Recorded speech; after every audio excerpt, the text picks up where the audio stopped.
Astaghfirullah. Jadikan Al-Quran sumber dari tazkiyatul nufus.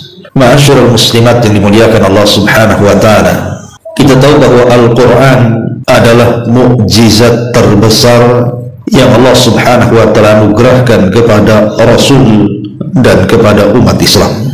Bahkan Allah subhanahu wa ta'ala menjadikan orang-orang khusus dari kalangan manusia yang ada di bumi, dan mereka adalah ahlul Quran. Diriwayatkan dalam sebuah hadis dari Anas ibn Malik radhiyallahu anhu, Nabi sallallahu alaihi wasallam mengatakan, "Inna lillahi ahlina minan nas." Sesungguhnya Allah itu memiliki orang-orang khusus dari kalangan manusia. Kemudian Rasul ditanya, "Man hum ya Rasulullah?" Siapa orang-orang khusus yang dekat dengan Allah subhanahu wa ta'ala itu? Maka Nabi sallallahu alaihi wasallam mengatakan, "Hum ahlul Qur'ani ahlullahi wa khassatuhu." Mereka adalah ahlul Quran, dan ahlul Quran adalah ahlullah, orang-orang khusus Allah, dan mereka masuk pada keluarga Allah subhanahu wa ta'ala.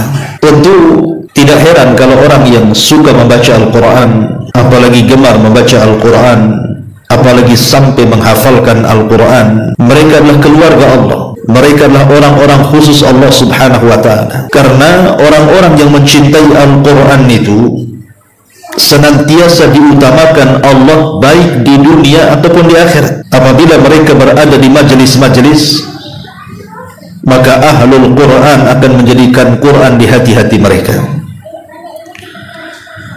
Apabila mereka berada di masjid-masjid, maka ahlul Quran akan didahulukan di mihrab-mihrab. Sebagaimana Rasul mengatakan, "Ya ummul qawmu aqra'uhum li kitabillah."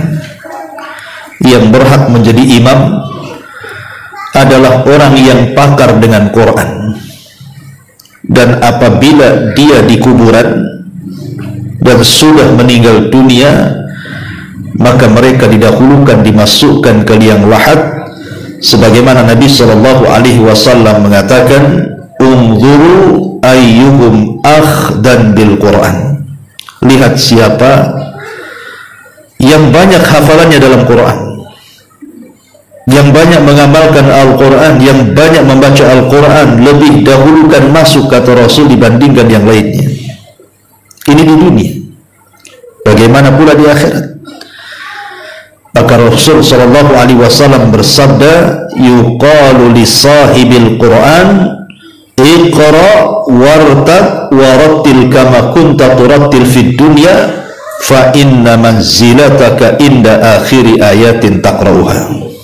Akan dikatakan kepada para pakar-pakar Quran, kepada orang yang senang membaca Quran, baca, tartilkan bacaan, naiklah, dan engkau akan mendapatkan tingkatan yang paling tinggi di sorga sesuai dengan ayat yang akhir yang kau baca di dunia. Jadi di dunia diangkat derajatnya, dan di sorga juga diangkat derajatnya. Makanya Umar radhiyallahu anhu pernah memuji Abdurrahman ibn Abza dan mengatakan, "Shadaqa Rasulullah sallallahu alaihi wasallam." Sungguh benar ucapan Nabi sallallahu alaihi wasallam, "Innallaha yarfa'u bihadzal kitab aqwaman." Sesungguhnya Allah subhanahu wa ta'ala mengangkat sebagian kaum dengan Al-Quran. Jadi Al-Quran itu mengangkat segalanya. Ketika Allah subhanahu wa ta'ala menurunkan Al-Quran lewat Jibril, maka tidak sembarang malaikat yang diutus untuk menyampaikan Al-Quran, tapi malaikat yang merupakan pemimpin para malaikat, Sayyidul Malaikah, pemimpinnya para malaikat, Jibril alaihi salam.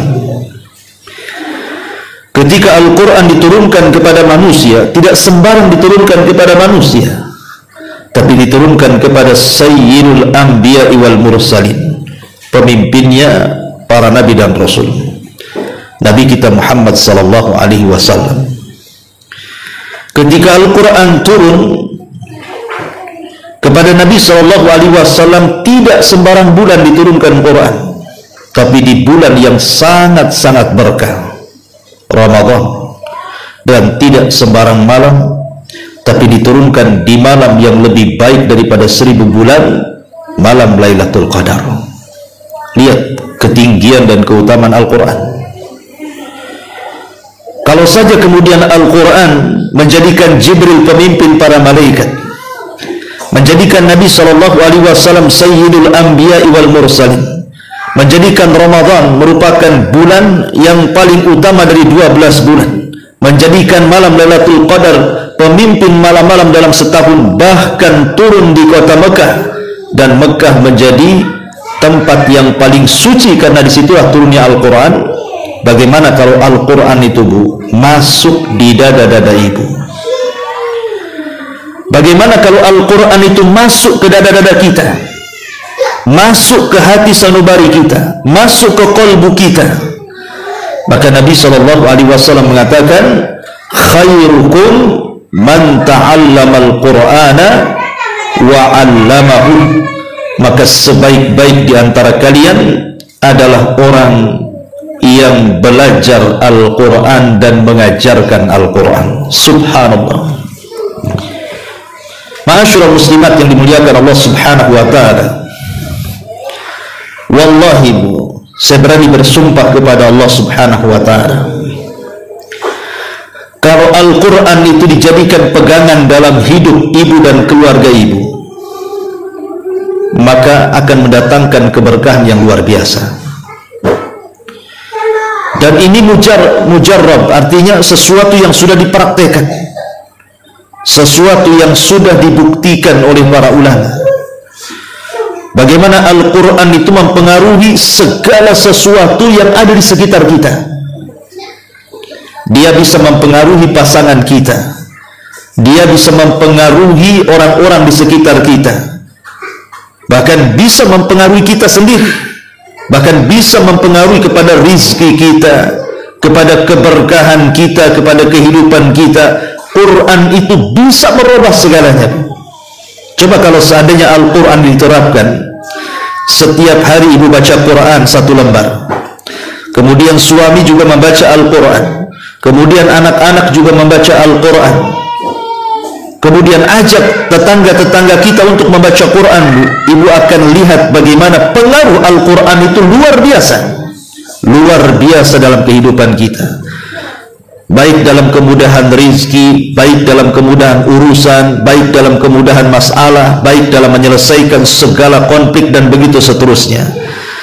Ya, karena Quran itu adalah petunjuk dari Allah Subhanahu wa ta'ala. Maka jangan sampai satu hari ibu tidak baca Quran, karena pengaruhnya luar biasa. Nanti saya akan sebutkan bagaimana Al-Quran itu mempengaruhi segalanya. Ma'asyiral muslimat yang dimuliakan Allah Subhanahu wa ta'ala, di dalam Al-Quranul Karim Allah Subhanahu wa ta'ala berfirman, tepatnya dalam surah Al-Hasyr ayat 21. Allah mengatakan, "Lau anzalna hadzal Qur'ana 'ala jabalin la ra'aitahu khashi'an mutasaddian min khasyatillah wa tilkal amsalu nadribuha lin-nasi la'allahum yatafakkarun." Sekiranya kami turunkan Al-Quran ini kepada sebuah gunung, pasti kamu akan melihat bagaimana gunung itu tunduk, terpecah belah disebabkan takut kepada Allah Subhanahu wa ta'ala. Dan perumpamaan-perumpamaan itu kami buat untuk manusia agar mereka berpikir. Lihat bagaimana Al-Quran mempengaruhi benda-benda mati. Gunung itu benda mati, benda padat. Tapi kalau mereka mendengar Al-Quranul Karim dan Al-Quran turun kepada mereka, maka mereka akan merasakan takut yang luar biasa, sehingga terkadang bisa memecahkan batu-batunya. Lihat bagaimana Al-Quran juga pengaruh kepada benda padat. Ma'asyiral muslimat yang dimuliakan Allah Subhanahu wa ta'ala, bahkan bukan hanya pengaruh kepada gunung-gunung, kepada lautan-lautan. Lihat bagaimana Al-Quran juga bisa mempengaruhi kepada kondisi-kondisi manusia, baik dia orang kafir, baik dia dari kalangan ahli kitab, orang-orang musyrik, apalagi orang-orang yang beriman. Bahkan Nabi SAW sendiri, dia tidak cukup hanya sekedar membaca Quran saja, tapi dia meminta sahabatnya untuk membacakan Al-Quran dan dia mendengarnya. Dalam sebuah hadis, Nabi SAW pernah datang kepada Abdullah ibn Mas'ud radhiyallahu anhu yang kunyahnya Ibnu Ummi Abdi. Apa kata Rasul? Rasul SAW mengatakan, "Iqra alayya al-Quran." Bacakan kepadaku Al-Quran. Bacakan kepadaku Al-Quran. Tolong anak-anak Bu ya, ini konsentrasinya jadi buyar ya. Ditenangkan dulu. Baik. Jadi Abdullah bin Mas'ud radhiyallahu an didatangkan oleh Nabi SAW, kemudian disuruh membaca Quran. Apa kata Nabi SAW? Iqra alayya al-Quran. Bacalah untukku Al-Quran. Subhanallah, Quran turun kepada Nabi, tapi Nabi minta dibacakan Quran. Artinya terkadang pengaruh Al-Quran itu kalau kita baca kurang berpengaruh, tapi kalau kita mendengar terkadang pengaruhnya juga kuat. Betapa banyak kalau kita mendengar Quran Bu, mungkin suaranya bagus, suara indah, tajwidnya bagus, tahsinnya luar biasa, terkadang kita bisa melelehkan air mata kan Bu, apabila mendengar orang yang membaca Quran itu indah suaranya. Lah Nabi SAW meminta kepada Abdullah bin Mas'ud untuk dibacakan Quran dan Rasul mendengarnya. Sampai Abdullah bin Mas'ud heran dan mengatakan, "Ya Rasulullah, aqra'u 'alaika al-Qur'an wal Qur'anu unzila ilaika?" Rasul, haruskah aku membaca Quran untukmu sementara Quran turun kepadamu? Maka Rasul mengatakan, "Sudah, baca saja." Akhirnya Abdullah bin Mas'ud membaca surah An-Nisa. Kemudian dia mengatakan sampai kepada ayat, "Fa kaifa idza ji'na min kulli ummatin bi syahid wa ji'na bika ala haula'i syahida." Kata Rasul, cukup. Karena ayat ini menyinggung Rasul. Fa kaifa idza ji'na min kulli ummatin bi syahid. Bagaimana kalau seandainya kami datang pada tiap-tiap umat ini saksi, wa ji'na bika ala haula'i syahida, dan engkau yang akan jadi saksi bagi mereka. Kata Rasul, cukup wahai Ibnu Mas'ud. Kata Abdullah bin Mas'ud, aku melihat Rasul mulai berlinang air mata dan membasahi janggutnya.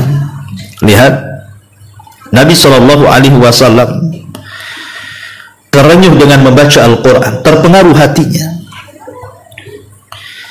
Masyaallah muslimat yang dimuliakan Allah Azza wa Jalla. Okelah itu Nabi, hatta orang-orang kafir sekalipun. Dijelaskan dari Abdullah ibn Amr ibn As radhiyallahu an. Abdullah ibn Amr ibn As radhiyallahu an, ketika Nabi SAW membaca surah Ibrahim, "Rabbi innahunna adlalna katsiran minan nas, faman tabi'ani fa innahu minni." Ya Rabb, sesungguhnya mereka berhala-berhala itu sudah menyesatkan kebanyakan manusia, maka barang siapa yang mengikuti aku maka dia termasuk golonganku. Tiba-tiba kemudian Nabi SAW mengangkat kedua tangannya dan mengatakan, "Allahumma ummati ummati." Ya Allah, umatku dan umatku. Kemudian Rasul membacakan, "In tu'adzibhum fa innahum ibaduk wa in taghfir lahum fa innaka antal azizul hakim." Kalau engkau mengadab mereka ya Rabb, mereka hamba-hambamu. Jika engkau mengampuni mereka, maka engkau adalah zat yang maha kuat lagi maha bijaksana. Akhirnya Nabi SAW menangis sejadi-jadinya. Kemudian Allah Subhanahu wa ta'ala ketika itu memerintahkan Jibril dan mengatakan, "Ya Jibril, idhab ila Muhammad." Pergi kau kepada Muhammad. Dan Allah maha tahu kondisi Rasul. Kata Allah, "Fasalhu ma yubki." Tanya kepada dia, apa yang membuat engkau menangis? Maka Jibril alaihi salatu wassalam datang dan mengatakan kepada Nabi SAW, "Ma sya'nuka tabki ya Muhammad?" Apa masalahmu? Kenapa kau menangis? Maka Rasul SAW mengatakan, "Begini dan begitu." Maka kemudian Jibril mengatakan, aku menyampaikan pesan dari Allah, inna sanurdika fi ummatika, kami akan redha kepadamu wahai Muhammad tentang umatmu, wala nasu'uka, dan tidak akan berbuat jahat kepadamu. Jadi Nabi SAW luar biasa ketika merenungkan ayat. Makanya wajar ayat ini juga berpengaruh kepada siapa? Orang-orang kafir. Dulu di zaman sahabat ada namanya Zubair bin Mut'im, masih kafir, belum masuk Islam. Zubair bin Mut'im ini, Zubair bin Mut'im ini dendam kepada Nabi SAW dan ingin membunuh Nabi. Dari Mekah dia sudah bawa pedang. Memang tujuannya ingin bunuh Nabi, karena dia dendam kerabatnya banyak mati di perang Badar. Ketika sampai di kota Madinah, ngendap-ngendaplah dia mencari waktu kapan bisa menyerang Nabi. Rupanya ketika itu waktu yang tepat adalah ketika Rasul sedang melaksanakan sholat. Dipikirnya karena orang sholat tidak bawa senjata. Lah ketepatan ketika itu Rasul sedang sholat maghrib. Akhirnya kemudian Zubair bin Mut'im ini sudah hampir menghunus pedangnya dan siap menyerang Rasul, yang ketika itu Rasul sedang mengimami sholat maghrib. Tiba-tiba Zubair memperhatikan dengan seksama apa yang dibaca Nabi SAW dalam sholat maghrib itu. Rupanya Zubair bin Mut'im mendengar Rasul membaca surah Toha sampai kepada firman-Nya, innani anallah la ilaha illa ana fa'budni wa aqimis salata lidzikri. Kemudian juga fa'aslama, dijelaskan tiba-tiba ketika mendengar ayat ini dan ayat Toha yang lainnya, am khuliqu min ghairi syai'in am humul khaliqun am khalaqas samawati wal arda la yuqinun, bicara tentang kebatilan berhala-berhalanya. Tiba-tiba Zubair bin Mut'im pun masuk Islam, gak jadi bunuh Nabi, padahal pedang sudah di tangannya diluluskan, Bu. Tiba-tiba dia ketika mendengar surah Toha dibacakan itu, langsung dia terpengaruh dan masuk Islam. Lihat bagaimana Al-Quran mempengaruhi hati Zubair bin Mut'im, padahal ketika dia musyrik, Bu, masih musyrik, penyembah berhala. Hal yang sama juga terjadi kepada Umar bin Khattab, kan, Bu? Ibu tahu sejarah masuk Islamnya Umar, kan? Bagaimana ketika dia hendak membunuh Nabi SAW di perjalanan, tiba-tiba dicegat kawannya dan mengatakan, hendak pergi kau kemana wahai Faruk, wahai Umar? Kata Umar, hendak membunuh Muhammad, katanya. Kata temannya, maukah kuhabarkan sesuatu yang lebih hebat dibandingkan kau datang kepada Muhammad dan membunuhnya? Apa kata Umar? Adikmu Fatimah masuk Islam, katanya. Akhirnya kemudian Umar pun mencari Fatimah. Rupanya di Fatimah ada di rumahnya, sedang belajar Al-Quran kepada Khabbab ibn Arak bersama suaminya Sa'id ibn Zaid itu. Umar sempat mendengar, tapi Umar karena sudah kemakan emosi didobrak rumahnya, kemudian langsung dihantam itu, dipukulnya Fatimah sampai tersungkur. Umar merasa malu dan aib memukul seorang wanita, menyesal dia. Akhirnya kemudian dia melihat ada lembaran di tangannya, catatan-catatan Quran. Kata Umar, apa ini? Kata Fatimah, ini Al-Quran, dan kau tidak boleh memegangnya sebelum kau mandi, katanya. Akhirnya Umar mandi, padahal masih musyrik itu. Setelah mandi kemudian diberikanlah lembaran itu. Kemudian Umar sempat membacanya, dalam tulisan itu ada surah Toha. Subhanallah. Tiba-tiba Umar pun kemudian melembut dan dia ingin masuk Islam. Ketika itu di balik tembok Khabbab bin Arat yang sembunyi keluar dan mengatakan, ya Umar, aku pernah mendengar Nabi SAW bersabda, Allahumma izal islama bi umaraini, ya Allah, muliakan Islam dengan dua Umar, salah satunya engkau. Maka Umar sejak itulah dia berazam masuk Islam dan akhirnya masuk Islam. Dan dia orang yang ke-40 masuk Islam di rumah Arqam bidaril Arqam. Lihat bagaimana Umar berubah total ketika mendengar Quran, padahal dia masih kafir. Ya, masyaallah muslimat yang dimuliakan Allah Subhanahu wa taala, bahkan yang paling memusuhi Nabi, yang menghabiskan hartanya untuk memusuhi Nabi, Al-Walid ibn Mughirah. Al-Walid ibn Mughirah yang turun surah Al-Mudaththir kepadanya. Satu hari dia mendengar Abu Bakar membaca Quran dan dia takjub. Akhirnya Al-Walid mengatakan, kau belajar dari mana kata-kata itu? Kata Abu Bakar, dari Nabi. Kalau engkau mau, aku hadapkan kau kepada Nabi. Akhirnya Al-Walid ibn Mughirah pun datang kepada Rasul. Kemudian Rasul membaca Quran. Setelah itu kemudian dia pulang.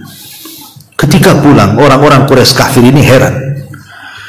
Bagaimana mungkin Al-Walid sebelum pulang kok wajahnya berbeda ketika dia pulang? Ada apa?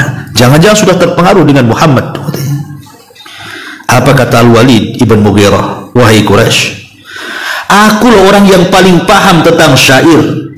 Aku yang paling paham tentang syair-syair Arab, bahkan syair-syair jin pun aku tahu, katanya. Tapi Quran itu beda. Dia mengatakan, innahu la halawa wa inna alaihi la talawa wa innahu la musmir a'lahu maghdhiqatu asfalahu wa innahu la ya'lu wa ma yu'la wa innahu la yakhtimu ma tahtahu. Apa kata Al-Walid?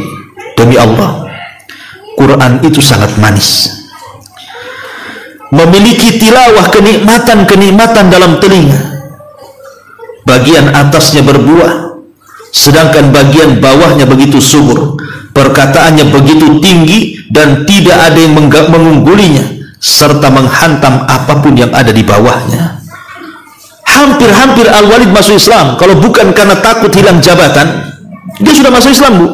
Tapi karena takut hilang jabatan, akhirnya tetap kufur. Tapi kan sempat terpengaruh tuh. Sampai Abu Jahal itu ketakutan kalau Al-Walid masuk Islam, karena dia orang paling kaya di Mekah ketika itu. Bagaimana kalau dia masuk Islam? Satu kota Mekah bisa masuk Islam dengan kekayaannya tuh.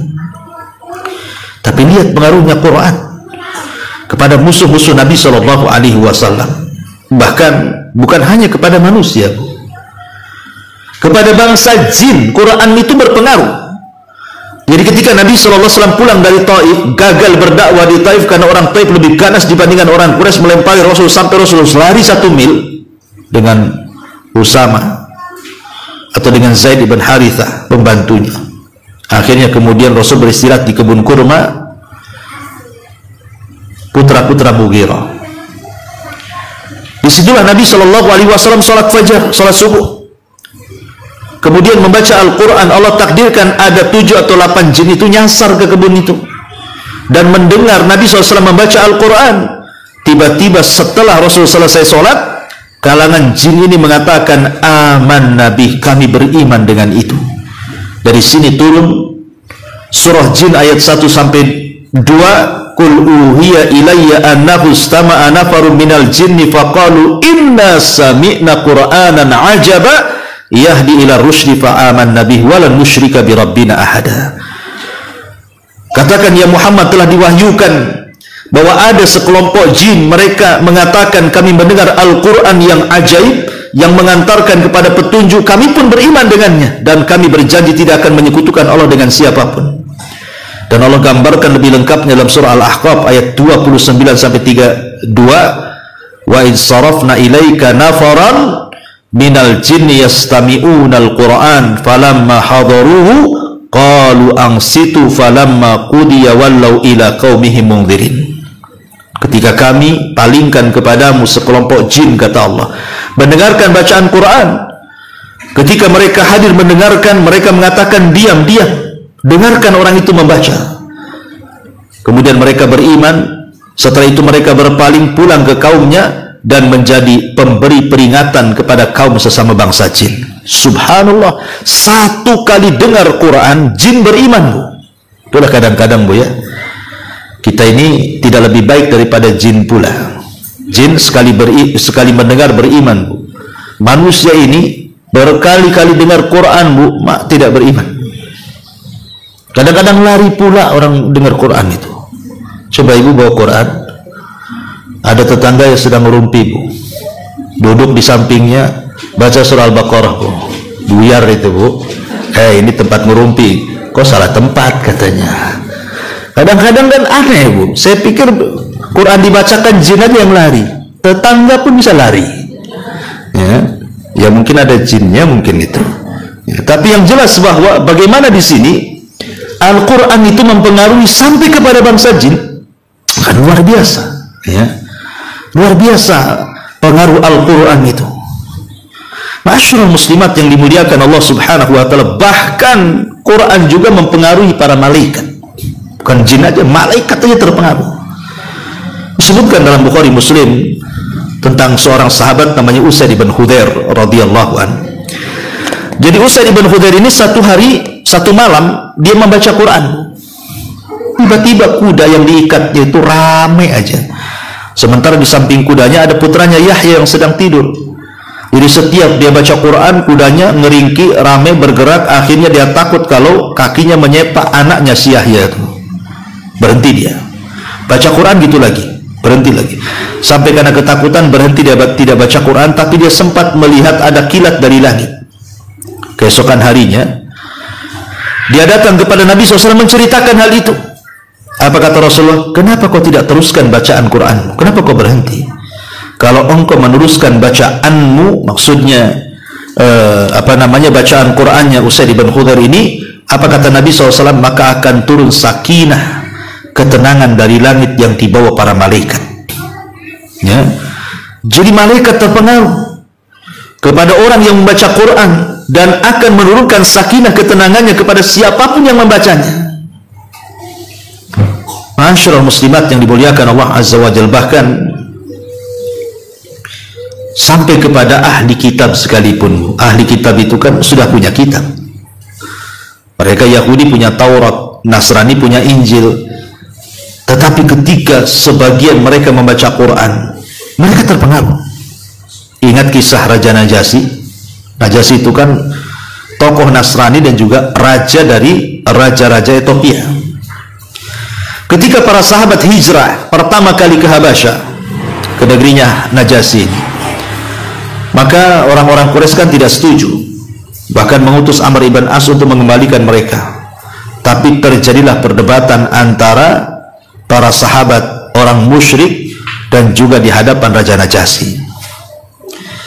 Kemudian di sini ada perkataan yang bagus sekali dari Ja'far bin Abi Thalib yang ketika itu membela diri di hadapan raja. Apa kata dia? Ayyuhal malik, wahai raja, kunna qauman ahla jahiliyah na'budul asnam wa na'kulul maitata wa na'til fawahisha wa naqta'al arham wa nasi'ul jiwar wa ya'kul qawi minna dhaif.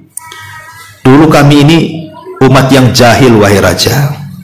Kami dulu menyembah patung, memakan bangkai, berzina, memutus silaturahim, buruk dengan tetangga, yang kuat menindas yang lemah. Tiba-tiba Allah utus kepada kami seorang nabi. Kami kenal nasabnya, kami kenal kejujurannya, kami kenal amanahnya, kami kenal bagaimana dia menjaga kehormatannya. Dia pun mengajak kepada kami untuk mentauhidkan Allah.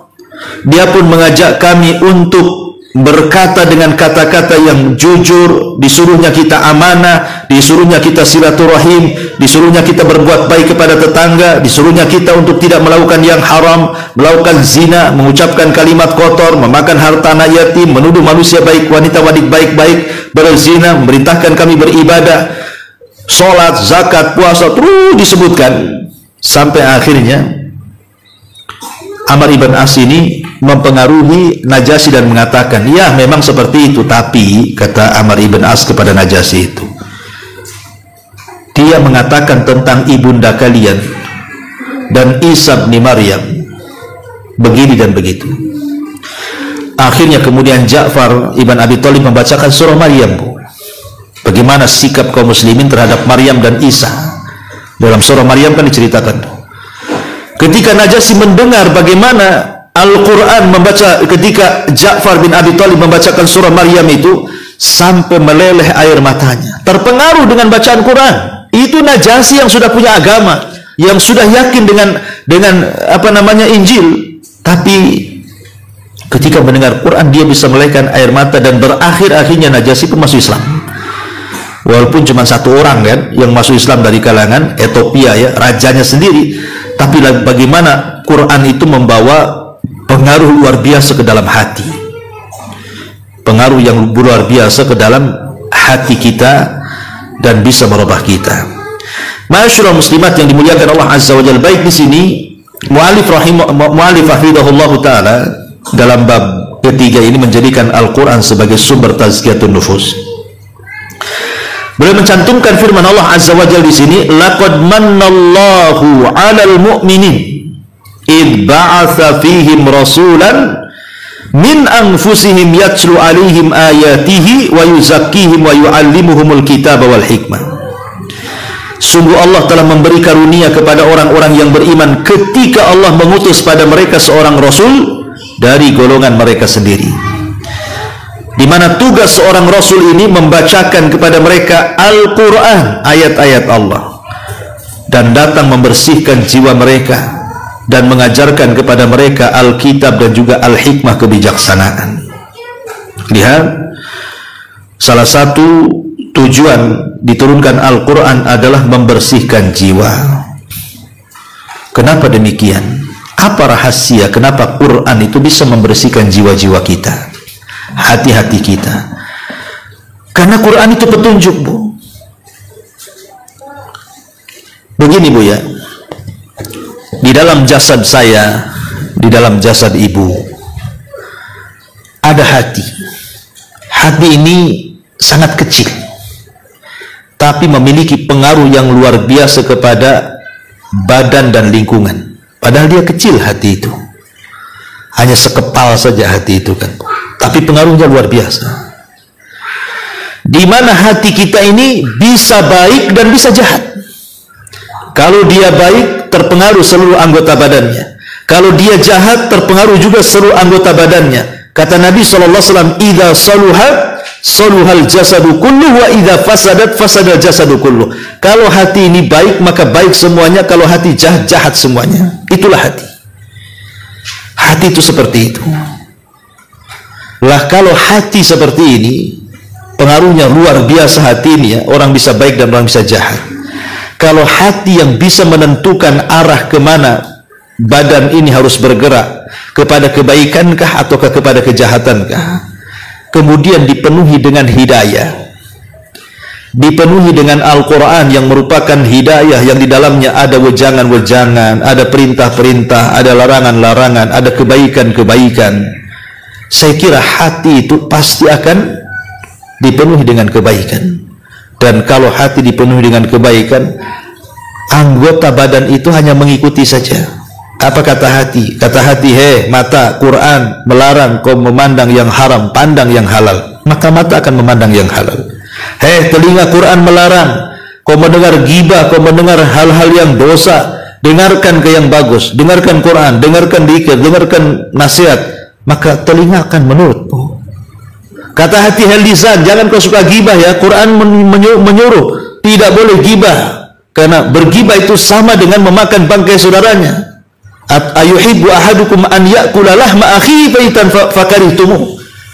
Maka lisan pasti akan berhenti, Bu. Kalau kata hati diam, uskut la tatakallam, diam, jangan bicara, ya, pasti akan diam. Kaki jangan melangkah ke yang haram, pasti tidak akan melangkah. Tangan kau jangan berat. Begitulah Al-Quran akan merubah segalanya, Bu. Makanya kenapa Al-Quran itu bisa membersihkan jiwa, karena memang Al-Quran itu sendiri petunjuk, mengarahkan kita kepada yang baik. Bukan hanya sekedar itu, dia adalah obat. Wa nunazzilu minal Qur'an ma huwa syifa. Sebagai Allah mengatakan, dan kami turunkan Al-Quran itu menjadi obat. Dan di sini Allah katakan, ya ayyuhan nas qad ja'akum mau'idhatun mir rabbikum wa syifaa'un lima fis sudur wa hudan wa rahmatun lil mu'minin. Manusia, sesungguhnya telah datang kepadamu pelajaran dari Tuhanmu, dan Quran itu sebagai penyembuh bagi penyakit-penyakit hatimu, penyakit-penyakit di dadamu, dan dia petunjuk serta rahmat bagi orang-orang yang beriman. Lihat, hati kita, Bu, terlampau banyak penyakit kan, Bu. Apalagi di zaman sekarang yang namanya syubhat dan syahwat itu seolah-olah sudah bermain-main di hati kita, Bu. Hari ini hati kita ini nggak ada yang selamat, Bu. Karena hati kita ini hari ini dipenuhi dengan urusan-urusan dunia kan, Bu. kepengen ini, kepengen itu. Nah, itulah hati kita sekarang. Benci ini, benci itu, hasad kepada si ini, hasad kepada si itu, dengki kepada si ini, dengki kepada si itu, tidak terima, macam-macam lah. Ya, hati di zaman sekarang ini hampir tidak selamat daripada syubhat dan syahwat. Dan yang bisa mengobati dari dua penyakit ini hanyalah Al-Quran. Quranlah yang akan menyembuhkan penyakit syahwat dan syubhat. Ma'asyiral muslimat yang dimuliakan Allah Subhanahu wa taala, tentu kalau hanya Al-Quran itu kita baca, Bu, tentu tidak ada pengaruhnya sedikit. Kalau ibu baca Quran, ambil Quran, kemudian hanya sekedar baca, Bu, terkadang Quran itu tidak berpengaruh. Ya, baca-baca gitu saja kan. Ibu nggak merasa bergetar hatinya, menangis karena membacanya, memikirkan dosa. Kenapa, Bu? Kok kalau kita baca Quran hari ini kok kayaknya itu pengaruhnya kurang? Ya. Pertama, Bu, karena kita ini ketika membaca Quran boleh jadi tidak menghadirkan hati. Tidak menghadirkan hati. Karena Al-Quran itu akan berpengaruh ke dalam hati kita yang membacanya kalau hati kita dihadirkan. Dan itu Allah katakan dalam surah Qaf ayat 37 kan, inna fi dzalika la dzikra liman kana lahu qalbun aw alqas sam'a wa huwa syahid. Dan Al-Quran itu adalah peringatan untuk siapa? Untuk yang punya hati. Jadi kalau hatinya lalai, malas-malas baca Quran, ya nggak ada pengaruhnya lah kan itu. Apalagi baca Quran sambil sekali-kali baca handphone. Nah, apa itu, Bu? Kok jinjak gitu baca Qurannya? Baca satu ayat, balas WA. Baca lagi satu ayat, balas WA. Ini main-main namanya. Ya, kalau baca Quran matikan tuh handphone itu. Fokus, memang betul-betul saya baca Quran. Hadirkan hati. Ya. Yang kedua, Bu, usahakan kalau baca Quran jangan geremeng-geremeng bahasa saya itu. Ya, dikeraskan. Kan ibu dalam rumah nggak dengar kecuali ibu saja kan. Dalam kamar, ya dikeraskan, Bu, karena biasanya mengeraskan membaca Quran itu ada pengaruh tersendiri. Dibandingkan ibu hanya bisik-bisik, itu kurang. Ya. Kemudian juga ibu merasakan ketika baca Quran itu seolah-olah ibu sedang mengkhitab Allah. Seolah-olah ibu sedang berhadapan dengan Allah Subhanahu wa taala dengan setiap ayat. Bu, kalau kita mengajak bicara dengan Allah, maka lakukan sholat. Tapi kalau kita merasa diajak bicara Allah, itulah baca Quran. Bedanya sholat dengan Quran di situ. Kalau sholat, ibu ngajak dialog dengan Allah. Karena setiap ibu membaca surah Al-Fatihah, Alhamdulillahirabbil alamin, Allah katakan apa? Hamidani abdi, hambaku sedang memujiku. Apabila kita membaca Ar-Rahman Ar-Rahim, Allah jawab apa? Athna alayya abdi, hambaku sedang mengagungkan aku. Apabila kita membaca Maliki Yaumiddin, Allah jawab gimana? Majjadani abdi, hambaku sedang membesarkan aku. Kalau kita hendak berdialog dengan Allah, lakukan sholat. Tapi kalau kita hendak diajak dialog oleh Allah Subhanahu wa taala, baca Quran. Hadirkan dalam hati bahwa kita sedang diajak dialog oleh Allah Subhanahu wa taala.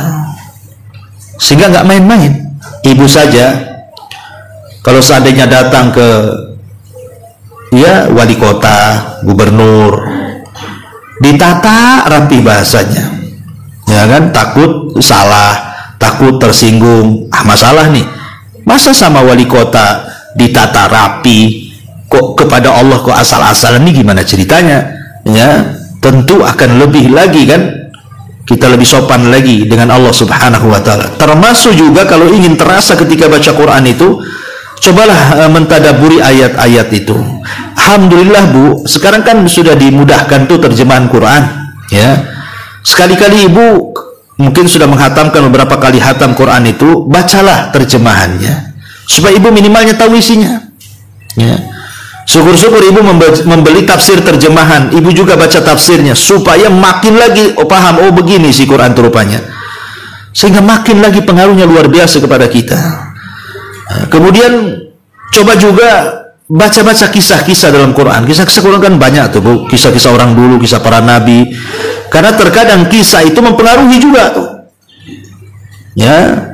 Kemudian juga kata para ulama ada istilah fahmul hudud khairun min fahmil huruf.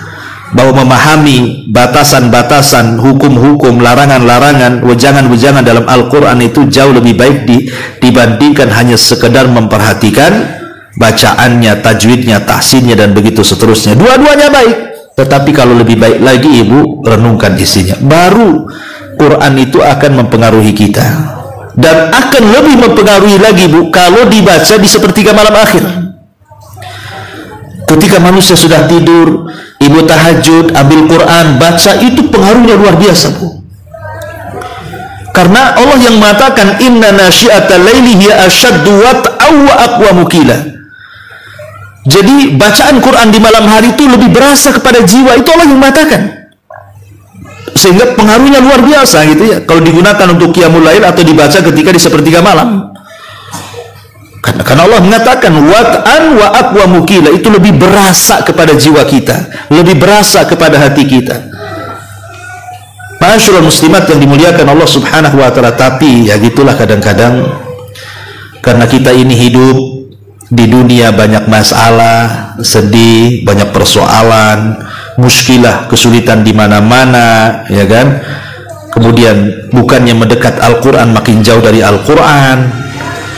Ya, kemudian juga gelap hati kita ini karena banyaknya maksiat dan begitu seterusnya. Kadang-kadang itu pula yang menjadikan Al-Quran itu tidak berpengaruh kepada kita. Ma'asyiral muslimat yang dimuliakan Allah Subhanahu wa taala, padahal kalau kita melihat pahalanya saja kan cukuplah dua yang kita pahami. Sebenarnya banyak. Satu, orang yang suka baca Quran itu, Bu, Quran akan jadi syafaat ibu. Nanti pada hari kiamat Quran akan membela kita di hadapan Allah. Siapa yang banyak membaca Quran di dunia, maka akan banyak pembelaannya di akhirat di hadapan Allah. Karena di zaman nanti di akhirat nggak ada lawyer, Bu, nggak ada pengacara, ya. Di akhirat itu yang bisa menolong amalan kita, dan salah satunya adalah Quran yang paling berpengaruh menjadi penolong kita pada hari kiamat. Yang kedua, setiap satu huruf itu 10 kebaikan. Kalau ibu baca Qul huwallahu ahad Allahus samad itu berapa huruf tuh? Kalilah 10. Kalau diulang-ulang sampai 100 kali qulhunya, oh makin banyak pahalanya kan begitu. Makanya orang yang menghafal Quran itu paling banyak pahalanya, Bu. Ibu ini sudah tua. Sudah tua kan, Bu? Ya. Adalah yang tua, yang muda sedikitnya. Jadi umpamanya seandainya ibu ini ingin menghafal, oh sekarang wadua sudah hafal lam yakunil kan, itu agak panjang kan, Bu, ya. Ibu ingin menghafal lam yakunil ladina kafaru tuh, lam yakunil ladina kafaru, lam yakunil ladina kafaru, ulang-ulang sampai 1000 kali nggak hafal-hafal, ya. Nggak apa-apa, Bu, nggak hafal-hafal nggak ada masalah, ya. Walaupun sebenarnya ada masalah, kenapa tak hafal-hafal kan itu, ya. Maksud saya nggak ada masalah itu jangan berhenti gara-gara tidak hafal. Kok nggak hafal-hafal saya kan? Rupanya yang menghalangi hafalan karena banyak utang kan itu. Maksud saya kalau ibu terus baca walaupun tak hafal, Bu, sekali baca itu kan dalam satu ayat itu kan banyak huruf, Bu. Kalau ibu ulang-ulang satu ayat 1000 kali, kalikan satu huruf 10 pahala. Makanya nggak apa-apa nggak hafal-hafal pun, tapi kalau diulang-ulang tuh nggak terasa pahala kita banyak kan? Karena target kita baca Quran kan cari pahala, bukan target hanya sekedar menghafal saja. Lebih daripada itu cari pahala. Jadi itu harus paham, pahala Quran itu luar biasa. Dan baca Quran kan nggak bayar, nggak harus sedekah kan pakai harta, haji harus ke Mekah, puasa harus lapar-lapar. Quran bisa habis makan minum baca Quran. Ya, jadi itu amalan yang mudah tapi pahalanya luar biasa, luar biasa. Ya, Ma'asyiral muslimat yang dimuliakan Allah Subhanahu wa taala, disebutkan oleh para ulama bahwa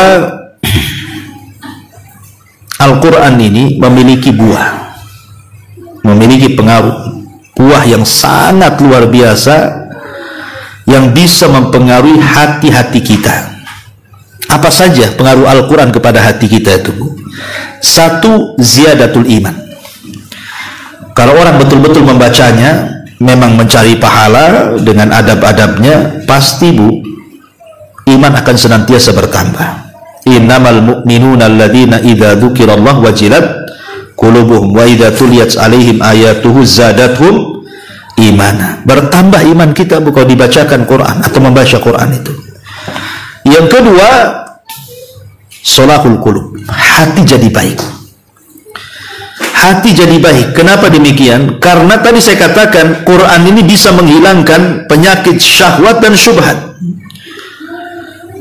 Penyakit syahwat dan syubhat. Sebagaimana Allah mengatakan, ya ayyuhan nas, wahai manusia, qad ja'akum mau'idhatun mir rabbikum, telah datang peringatan dari Rabb kalian, maksudnya Al-Quran, wa shifaa'un lima fi sudur, dan obat bagi hati-hati kalian. Kata Abdurrahman As-Sa'di, maksudnya obat pada hati-hati kalian, min amradis syahawat wasyubhat, dari penyakit syahwat dan syubhat.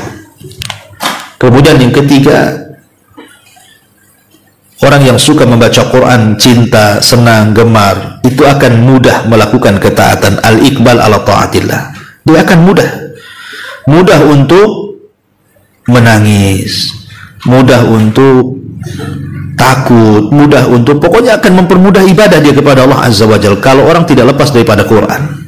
Ya. Kemudian yang keempat, ziyadatu khasyatillahi Azza wa Jalla, akan bertambah-tambah takutnya dia kepada Allah. Kalau gunung saja bisa meledak gara-gara takut kepada Allah Azza wa Jalla, harusnya hati manusia lebih takut lagi dibandingkan gunung. Itulah pengaruh Quran. Bahkan lebih daripada itu, yang kelima, tahdzibus suluk wal akhlak, bisa membersihkan akhlak-akhlak yang tercela, akhlak-akhlak yang kurang bagus. Dan juga yang keenam, bisa menjadi obat. Ya, bisa menjadi obat. Ibu kalau umpamanya anak rewel malam-malam, bukan kok nangis anak bayi ini, tinggal dibacakan Quran aja. Umpamanya ibu mau ngasih susu gitu ya, SGM atau apa gitu kan, dibacakan aja lah di susu itu, air susu itu, baca Al-Fatihah, mau awizataini, kan udah jadi obat itu. Baru disusukan kepada anaknya.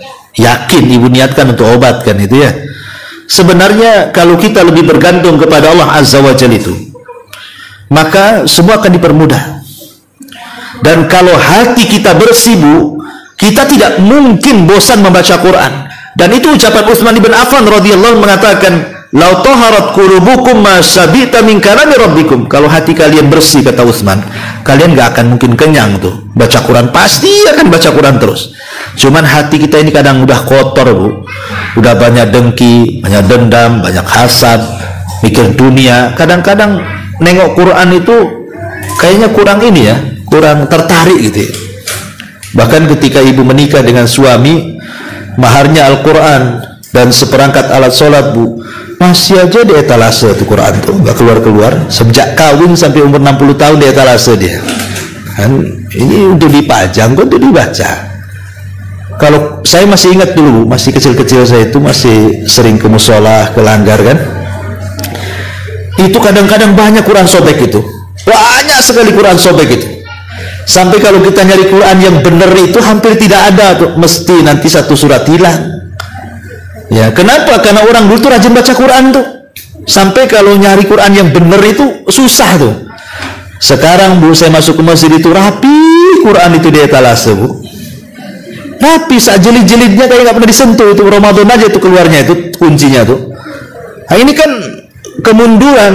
Betul lah nanti pada hari kiamat Rasul mengatakan di hadapan Allah, Rabbi inna qaumi ittakhadhu hadzal qur'ana mahjura. Ya Rabb, maafkan kaumku karena mereka ketika di dunia mulai meninggalkan Quran, sudah tidak membacanya, tidak cinta membaca tafsirnya, tidak suka mengamalkan isinya, karena tadilah mungkin hati kita sudah kotor. Maka mulailah dari sekarang ya, kita memulai lagi mengawali, kalau bisa itu satu hari ya, walaupun tidak satu lembar ya separuh lembar, ataupun ya 2-3 ayat lah, tapi rutinitas selepas sholat itu, dan ibu bisa rasakan keajaibannya.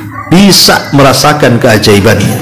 Kalau tadi pertama kita mencintai Al-Quran, bersihkan hati dari dosa dan maksiat, kemudian ambil waktu-waktu yang pas sepertiga malam pamannya kan, kemudian juga rasakan dalam hati bahwa kita sedang berdialog dengan Allah Subhanahu wa Ta'ala, kemudian kita meminta pertolongan kepada Allah Azza wa untuk dipermudah dalam membacanya, memahaminya dan mengamalkannya, insya Allah maka ibu akan melihat keajaiban Al-Quran itu. Kalau sekarang ya biasa-biasa aja karena tidak dicoba ya sampai seperti yang dijelaskan oleh para ulama dalam kitab ini.